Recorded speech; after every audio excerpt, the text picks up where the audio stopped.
ദീപം ദീപം ദീപം. ടേണിംഗ് പോയിന്റിലേക്ക് സ്വാഗതം.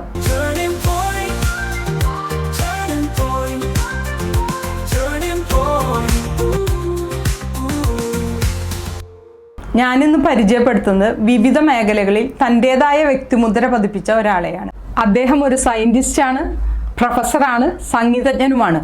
അതിലുപരി നല്ലൊരു വ്യക്തിത്വത്തിന്റെ ഉടമയുമായ ജെയിംസ് സാറിനെ നമുക്ക് പരിചയപ്പെടാം. സാറിന്റെ ജീവിതയാത്ര എന്ന് ചുരുക്കി ഞങ്ങളെപ്പോലുള്ള സാധാരണക്കാർക്കൊന്ന് പറഞ്ഞുതരാമോ? ആദ്യമായി ഈ ടേണിംഗ് പോയിന്റിലേക്ക് എന്നെ ക്ഷണിച്ചതിന് നന്ദി പറയും. ഞാൻ ഒരു ഗ്രാമപ്രദേശത്ത് ഒരു സാധാരണ വീട്ടിൽ ജനിച്ചൊരു മനുഷ്യനാണ്. എൻ്റെ സ്വദേശം പോഞ്ഞിക്കരയാണ്. ആ പോഞ്ഞിക്കരയിൽ കുടുംബപരമായിട്ട് പല ആളും സംഗീതമായിട്ട് ബന്ധപ്പെട്ട് അല്ലെങ്കിൽ സംഗീതത്തിൽ താല്പര്യമുള്ളൊരു കുടുംബമായിരുന്നു. അതിൻ്റെ ഒരു അംശം എനിക്കും കിട്ടിയെന്ന് തോന്നുന്നുണ്ട്. പക്ഷേ വീട്ടിൽ എപ്പോഴും നിഷ്കർഷിച്ചിരുന്നത് ഞാൻ നന്നായിട്ട് പഠിക്കണം, ഒരു നല്ല നിലയിൽ എത്തണം എന്നായിരുന്നു. അതിന് ചില കാരണങ്ങളുണ്ടാവും. കാരണം അന്നത്തെ കാലത്തൊക്കെ, അതായത് അന്നെന്ന് പറയുന്നത് ഒരു 1953 ഞാൻ ജനിക്കുന്നത്. ആ കാലത്തൊക്കെ ഒരു സംഗീതജ്ഞനായിട്ട് ജീവിതം നയിക്കുകയാണെങ്കിൽ അയാൾക്ക് കാര്യമായിട്ട് ഒന്നും ചെയ്യാൻ പറ്റാത്തൊരു സാഹചര്യമാണ് ഉണ്ടായിരുന്നത്. അതുകൊണ്ട് തന്നെയാണ് വീട്ടിലെപ്പോഴും നന്നായിട്ട് പഠിക്കുക, അങ്ങനെയുള്ള കാര്യങ്ങൾ. അതുകൊണ്ട് ആദ്യകാലങ്ങളിൽ ഞാൻ ചില നാടകത്തിലും എല്ലാം പാടാൻ പോയിട്ടുണ്ടെങ്കിലും പ്രധാനമായിട്ട് നമ്മളുടെ വിദ്യാഭ്യാസം നല്ല രീതിയിൽ കൊണ്ടുപോവുക എന്നുള്ളതായിരുന്നു. പക്ഷേ എങ്കിലും എപ്പോഴും ഈ സംഗീതം എന്നെ പിന്തുടർന്നുകൊണ്ടിരുന്നു. ഞാനൊരു പ്രീ ഡിഗ്രിയൊക്കെ ആയപ്പോൾ ഒരു നല്ലൊരു അധ്യാപകൻ്റെ അടുത്ത് സംഗീതം പഠിക്കാനായിട്ട് ചേർന്നു. അത് എൻ്റെ ഫാദറിൻ്റെ താല്പര്യപ്രകാരം തന്നെയാണ്. ഫാദർ ഇതിൽ താല്പര്യമുള്ളതുകൊണ്ട് എന്നെ അതിലേക്ക് പറഞ്ഞു വിടുകയായിരുന്നു. പക്ഷേ ഒപ്പം പഠനവും നടന്നിരുന്നു. അങ്ങനെ എൻ്റെ BSc ഡിഗ്രിയും MSc കൊച്ചിൻ യൂണിവേഴ്സിറ്റി എന്നുള്ള ഡിഗ്രിയെല്ലാം കഴിഞ്ഞ് സെൻറ് ആൽബർട്ട്സ് കോളേജിൽ ആദ്യം ഒരു ലെക്ചറായിട്ടൊരു ജോലി കിട്ടി.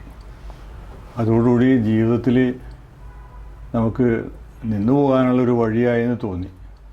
അപ്പോൾ ഞാൻ തീർച്ചയായിട്ടും സംഗീതം എൻ്റെ ഒരു പാഷനാണ്, അതിനെ ഞാൻ മുറുകെ പിടിക്കുകയാണ് ചെയ്തത്. അങ്ങനെ വളരെ പ്രഗത്ഭനായ ഒരു ഗുരുനാഥനെ എനിക്ക് ലഭിച്ചു. അദ്ദേഹം അണ്ണാമലൈ സർവകലാശാലയിൽ നിന്ന് 1ാം റാങ്കിൽ പാസ്സായ ഒരു വ്യക്തിയായിരുന്നു. അദ്ദേഹത്തിൻ്റെ പേര് ശിവരാമൻ നായർ എന്നായിരുന്നു. അപ്പോൾ സാറ് വളരെ കൃത്യമായിട്ട് പാഠങ്ങൾ പഠിപ്പിക്കുമായിരുന്നു. അന്നത്തെ രീതിയിൽ ഒരാഴ്ചയിൽ 4 ദിവസമാണ് ക്ലാസ്. ഇന്നൊക്കെ അങ്ങനെ 4 ദിവസം ക്ലാസ് എടുക്കുന്നില്ല. ഒരു ദിവസം അല്ലെങ്കിൽ 2 ദിവസമൊക്കെ ക്ലാസ് എടുക്കുള്ളൂ. അന്ന് 4 ദിവസമാണ് ക്ലാസ്. അപ്പോൾ പഠിച്ചത്രയും കാര്യങ്ങൾ വ്യക്തമായിട്ടും കൃത്യമായിട്ടും പഠിപ്പിച്ചിരുന്നു. ഞാൻ പഠിക്കുകയും ചെയ്തിരുന്നു. ഞാൻ എന്ത് കാരണവശാലും ക്ലാസ്സിൽ മുടങ്ങൂലായിരുന്നു. കാരണം ഓരോ ദിവസവും എടുക്കുന്ന ഓരോ അനുഭൂതിയായിരുന്നു. അപ്പോൾ ഓരോ രാഗത്തിലെ കീർത്തനങ്ങളെല്ലാം പഠിപ്പിക്കുമ്പോൾ അതിൻ്റെ ആ സൗന്ദര്യവും ആനന്ദവും അനുഭവിക്കാൻ എനിക്ക് സാധിച്ചിട്ടുണ്ട്. അതുകൊണ്ട് തന്നെയാണ് ഞാൻ ആ ഒരു രംഗത്തേക്ക് സാറ് പഠിപ്പിച്ചുകൊണ്ടായിരിക്കാം ചിലപ്പോൾ. കാരണം വളരെ ശുദ്ധമായ സംഗീതമാണ് അദ്ദേഹം പഠിപ്പിച്ചത്. ആ സാറ് അങ്ങനെ പഠിപ്പിച്ചതുകൊണ്ട് കുറേ കാര്യങ്ങൾ മനസ്സിലായി. പിന്നെ 1985 സാറിൻ്റെ കാലശേഷം സാറിൻ്റെ ഒരു ശിഷ്യനായ വിജയരാജൻ സാറിൻ്റെ അടുത്ത് വീണ്ടും സംഗീതം അഭ്യസിച്ചു.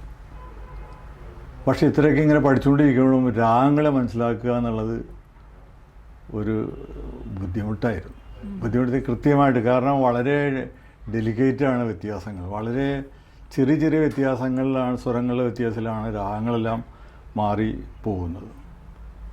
അപ്പോൾ ഒരു പാട്ട് കേട്ട് കഴിഞ്ഞാൽ അത് ഏത് രാഗമാണെന്ന് കൃത്യമായിട്ട് പറയണമെങ്കിൽ നല്ലൊരു അറിവ് വേണം. പലപ്പോഴും അത് നമുക്ക് കൃത്യമായിട്ട് പറയാനായിട്ട് ആ കുറച്ച് നാളത്തെ ആ സംഗീത അഭ്യാസത്തിൽ എനിക്കത് കൃത്യമായിട്ട് പറയാൻ പറ്റില്ലായിരുന്നു. പക്ഷേ എങ്കിലും മറ്റുള്ളവർ പാടുമ്പോഴും, പ്രത്യേകിച്ച് യേശുദാസ് എല്ലാം പാടുമ്പോഴും സ്വരങ്ങൾ പാടുമ്പോഴൊക്കെ ഉണ്ടാകുന്ന ഒരു രസം അതെന്നെ വല്ലാതെ ആകർഷിച്ചിട്ടുണ്ട്. അങ്ങനെ ഇരിക്കുമ്പോഴാണ് ഞാൻ ഇത് ഈ രാഗം കണ്ടുപിടിക്കാനായിട്ട്, രാഗങ്ങളെക്കുറിച്ച് പറയാനായിട്ട്, അല്ലെങ്കിൽ രാഗം എന്താണെന്ന് ഐഡൻറ്റിഫൈ ചെയ്യാനായിട്ട് ഒരു കമ്പ്യൂട്ടർ പ്രോഗ്രാം ചെയ്താൽ എന്താണ് എന്നിങ്ങനെ ആലോചിച്ചത്. അപ്പോൾ അതിനു മുമ്പായിട്ട് തന്നെ കമ്പ്യൂട്ടറിൽ ഞാൻ പല ചെന്നൈയിലെല്ലാം പോയിട്ട് പല കോഴ്സുകൾ അറ്റൻഡ് ചെയ്തിട്ടുണ്ട്. അന്നത്തെ കാലത്ത് കമ്പ്യൂട്ടറൊക്കെ വളരെ വിരളമാണ്, അല്ലെങ്കിൽ അതിൽ വർക്ക് ചെയ്യുന്ന ആളുകളൊക്കെ കുറവായിരുന്നു. അത് 1990-കളിലൊക്കെയാണ്. അപ്പോൾ അങ്ങനെ ഞാൻ ചെന്നൈയിൽ പോയി അവിടെ ഈ അധ്യാപകർക്ക് വേണ്ടിയുള്ള കോഴ്സുകളൊക്കെ ഉണ്ടായിരുന്നു. അതിൽ ഞാൻ ചേർന്ന് പഠിച്ച് അങ്ങനെ കമ്പ്യൂട്ടറിൽ കുറച്ച് ഫ്ലുവൻസി കിട്ടി എനിക്ക്. അപ്പോൾ പിന്നെ എൻ്റെ ഒരു താല്പര്യവും കൂടി കൊണ്ട് ഇതിലേക്കുള്ള എപ്പോഴും ഞാനിങ്ങനെ ഈ സംഗീതത്തിൽ കണ്ണുനട്ടിരിക്കുന്നതുകൊണ്ടായിരിക്കണം ഇതെല്ലാം പഠിക്കുമ്പോൾ, കമ്പ്യൂട്ടർ പഠിക്കുമ്പോഴെല്ലാം ഇതെങ്ങനെ നമ്മളുടെ ഈ സംഗീതത്തിന് വേണ്ടി എങ്ങനെ ഉപയോഗിക്കാം എന്നുള്ളൊരു ആലോചനയാണ് പലപ്പോഴും എൻ്റെ മനസ്സിൽ. അങ്ങനെ ഞാൻ പല മാർഗങ്ങൾ നോക്കി, പലതരത്തിൽ നോക്കി. ആദ്യമൊന്നും അത് സക്സസ് ആയില്ല. പിന്നെ കുറേ കാലം അങ്ങനെ ആ ഫീൽഡിൽ അത് കുറച്ച് നാളതിൻ്റെ അകത്ത് അങ്ങനെ വർക്ക് ചെയ്തു. അപ്പോഴത്തേക്കും ടെക്നോളജി എല്ലാം മാറി. ആദ്യകാലങ്ങളിലെല്ലാം അതിൻ്റെ സ്പീഡെല്ലാം വളരെ കുറവായിരുന്നു. അപ്പോൾ എങ്ങനെ ഇത് ചെയ്താൽ ശരിയാവും എന്നുള്ളതൊന്നും വ്യക്തമായിരുന്നില്ല. പിന്നീട് മൾട്ടിമീഡിയ കമ്പ്യൂട്ടേഴ്സ് എന്ന് പറഞ്ഞിട്ട് ഇപ്പോൾ ഉപയോഗിക്കുന്ന എല്ലാം മൾട്ടിമീഡിയ കമ്പ്യൂട്ടേഴ്സാണ്. അന്ന് മൾട്ടിമീഡിയ കമ്പ്യൂട്ടേഴ്സ് വളരെ വിരളമായിരുന്നു. അങ്ങനെ മൾട്ടിമീഡിയ കമ്പ്യൂട്ടേഴ്സൊക്കെ വന്നു. അപ്പോൾ സൗണ്ടെല്ലാം അനലൈസ് ചെയ്യാം എന്നുള്ള ഒരു ഇതെല്ലാം വന്നു. അങ്ങനെയാണ് ഞാൻ അതിലേക്ക് കടക്കുന്നത്. അപ്പോൾ അതുപയോഗിച്ച് ഇങ്ങനെ ചെയ്തു കഴിഞ്ഞപ്പോഴാണ് എനിക്ക് മനസ്സിലായി ഈ കമ്പ്യൂട്ടർ ഉപയോഗിച്ചിട്ട് ഇത് എന്തെങ്കിലും എല്ലാം ചെയ്യാൻ പറ്റുമെന്ന് എനിക്ക് മനസ്സിലായി. പിന്നെ എൻ്റെ സമയം മുഴുവനും ഞാൻ അതിൻ്റെ അകത്തേക്കാണ് ചിലവഴിച്ചത്. കോളേജ് വിദ്യാഭ്യാസം കോളേജിൽ പഠിപ്പിക്കുന്നുണ്ടെങ്കിലും കോളേജിൽ കൃത്യമായിട്ട് ക്ലാസ്സുകൾ പോകും. ഞാൻ അവിടെ ഈ കാര്യങ്ങളൊന്നും സംസാരിക്കാറില്ല. പഠിപ്പിക്കാനുള്ള പഠിപ്പിക്കും. പക്ഷേ അതിനുശേഷം മുഴുവൻ സമയവും ഞാൻ സംഗീതാഭ്യാസവും ഈ കമ്പ്യൂട്ടറിൽ ഇതിനെക്കുറിച്ചുള്ള അന്വേഷണമായിരുന്നു.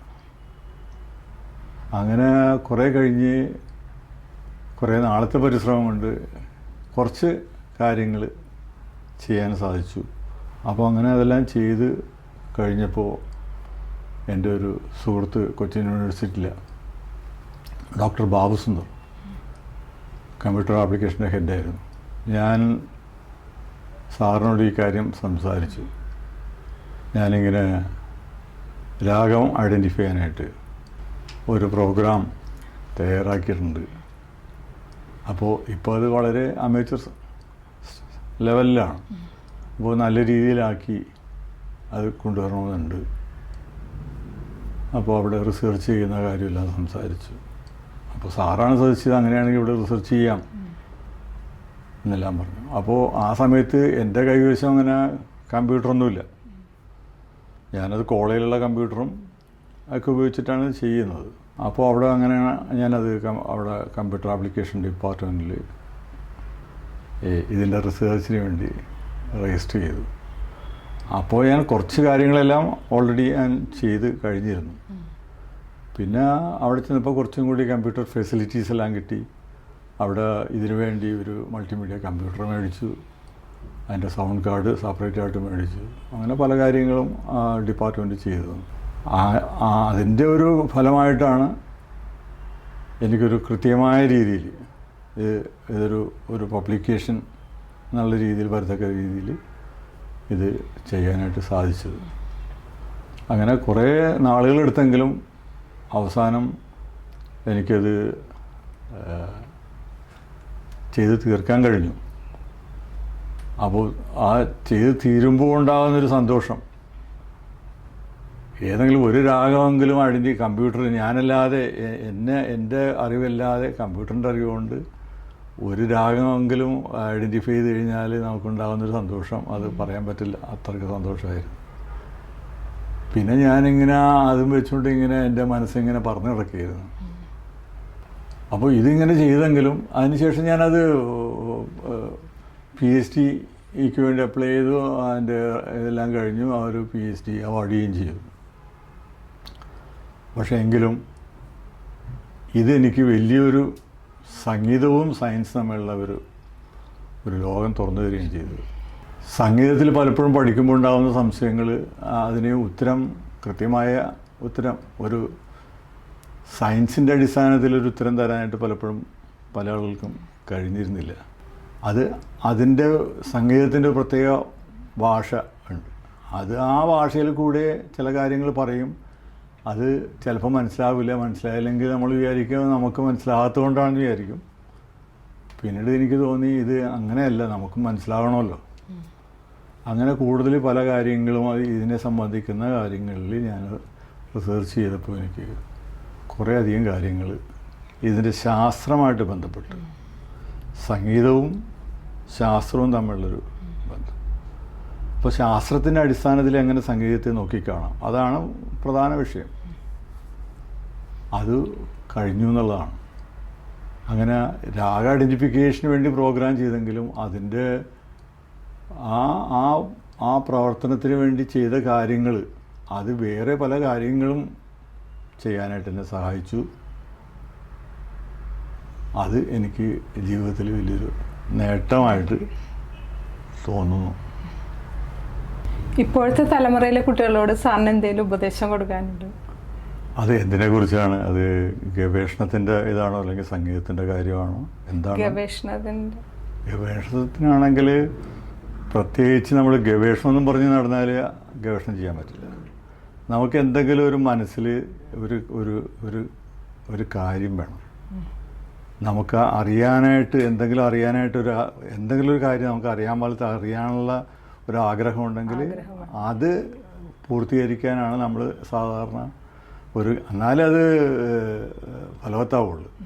വെറുതെ ഗവേഷണം എന്ന് പറഞ്ഞു പോയി കഴിഞ്ഞാൽ അതുകൊണ്ട് ഇപ്പോൾ ഏത് ഫീൽഡിലാണെങ്കിലും, സംഗീതമല്ല, വേറെ സയൻസ്, ഫിസിക്സ്, കെമിസ്ട്രി, ഏത് ഫീൽഡാണെങ്കിലും നമ്മൾ പഠിച്ചുകൊണ്ടിരിക്കുമ്പോൾ തന്നെ ചോദ്യങ്ങളും മറുചോദ്യങ്ങളെല്ലാം ചോദിച്ച് നമുക്ക് ഉത്തരം കിട്ടാത്ത അവസ്ഥ വരുമ്പോഴാണ് ആ അവസ്ഥ വരുന്നത്. അതിനെക്കുറിച്ച് പറയാൻ ആളുകൾക്ക്, അല്ലെങ്കിൽ ഇപ്പോഴത്തെ അവസ്ഥയിൽ ആളുകൾക്ക് പറ്റുന്നില്ലെങ്കിൽ, വേറെ ആളുകൾക്ക്, പഠിച്ച ആളുകൾക്ക് പറ്റുന്നില്ലെങ്കിൽ പിന്നെ അത് നമ്മൾ ഉത്തരവാദിത്വമായിട്ട് മാറും. അപ്പോൾ നമ്മൾ അതിനെക്കുറിച്ച് കൂടുതൽ പഠിച്ചിട്ട് നമ്മൾ തന്നെ അതിൻ്റെ അകത്തൊരു ഗവേഷണം നടത്തുക. എന്ന് വെച്ചാൽ ഗവേഷണം റിസർച്ച് നടത്തുക.